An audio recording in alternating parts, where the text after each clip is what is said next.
एक और इशू जो स्टूडेंट्स के साथ हुआ कि वो फाइनली ये प्रोजेक्ट अपना बना के ले गए, अच्छी तरह टेस्ट करके वीडियो शीडियो हर चीज़ उनके घर में या हॉस्टल में जब उन्होंने टेस्ट की सब सारा कुछ चल रहा था। वो यूनिवर्सिटी में लेके गए, जाके वहाँ का इंटरनेट कनेक्ट किया। ठीक है, अक्सर क्या होता है कि जब ये फाइनली प्रेजेंटेशन वगैरह होती हैं इंटरनेट बहुत ज़्यादा स्लो हो जाता है। ठीक है, उधर डिपार्टमेंट के अंदर तो वहाँ पे गए स्टूडेंट्स, तो उनका अच्छी खासी वेबसाइट जो प्रॉपर चल रही थी, front end HTML CSS JS में डिज़ाइन किया हुआ था, बैक एंड पाइथन में था। तो वहाँ पे जाके सारा फ्रंट एंड डिस्टॉर्ट हो गया।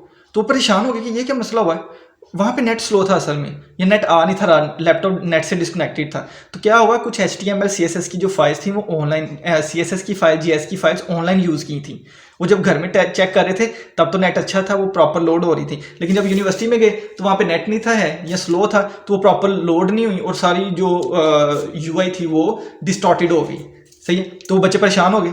तो मुझे कॉल की उन्होंने कि सर ये तो हमारे साथ इस तरह का इशू बन गया है। सही, तो उस टाइम पे तो मुझे भी नहीं पता चला कि क्या चक्कर है। लेकिन जब वो वापस लेके आए, कहते जी वापस जब हम हॉस्टल लेके गए वहाँ पे ठीक चल रहा था।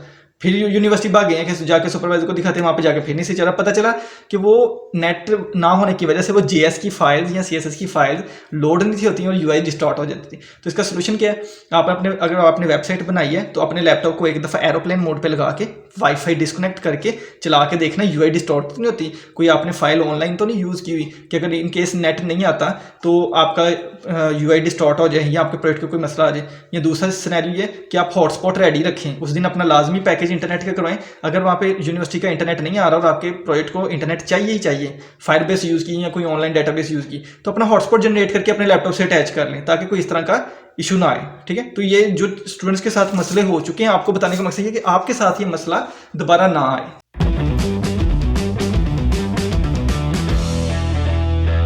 एक और इशू जो स्टूडेंट्स के साथ पेश आया वाइवा के दौरान वो ये था, उन्होंने प्रोजेक्ट रन किया, प्रोजेक्ट सक्सेसफुली रन हो गया। टीचर ने कहा ये ऐसे करें, ये लोगो चेंज कर दें, ये फ्रंट एंड की ये चीज़ चेंज कर दें, बटन चेंज कर दें। वो चेंज करने गए, कंट्रोल F करके चेंज किया, वो 2-3 जगह और चेंज हो गया। ठीक है, तो हालांकि सिर्फ बटन चेंज करना था, 2-3 चीज़ें डिस्टॉर्ट हो गई।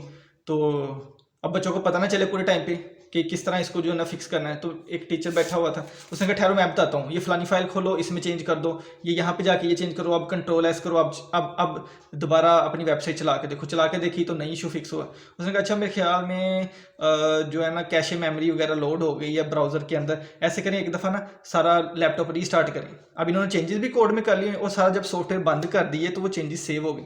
जब दोबारा बंद करके चलाया तो अब वो फिर भी ना चले, फिक्स ना हो। तो टीचर कहते चलो ऐसे करो, रिवर्ट कर दो, सारा कुछ रिवर्ट कर दो, जो मैंने करवाया ना वो वापस कंट्रोल-Z कर दो। अब कंट्रोल-Z तो हो नहीं सकता, सॉफ्टवेयर आपने बंद कर दिया था। ठीक है, तो वो कंट्रोल-Z करे, कंट्रोल-Z हो नहीं रहा, और वेबसाइट रन करें तो जो पहले चल रही थी वो भी नहीं चल रही। तो फंस गए टीचर के, चलाओ उनसे अब चले ना। हालांकि शुरू में चल रही थी, टीचर ने खुद ही चेंज करवाया, बाद में रीस्टार्ट करवा दिया तो बच्चे फंस गए।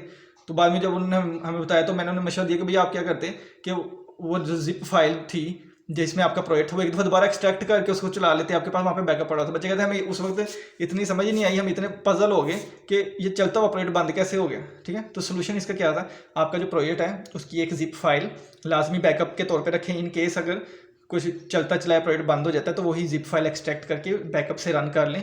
पूरे टाइम पे इस तरह की इशू ना आए कि कंट्रोल-Z नहीं हो रहा या इस तरह के कुछ चेंजेस की पूरे टाइम पे और बाद में प्रोजेक्ट ही चलना बंद हो गया। ठीक है, तो इन चीज़ों का ख्याल रखना है आपने।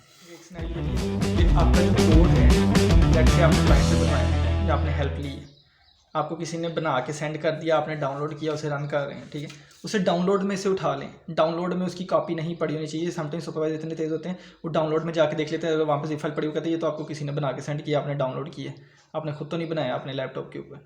तो डाउनलोड के अंदर अपने प्रोजेक्ट का कोड ना पड़ा रहने दें, उसे अपना डेस्कटॉप के ऊपर कोई फ्रंट एंड का फोल्डर बना के उसमें पेस्ट करें कि ये मेरा फाइनली प्रोजेक्ट का कोड है। ठीक है, डाउनलोड्स में नहीं पड़ा होना चाहिए।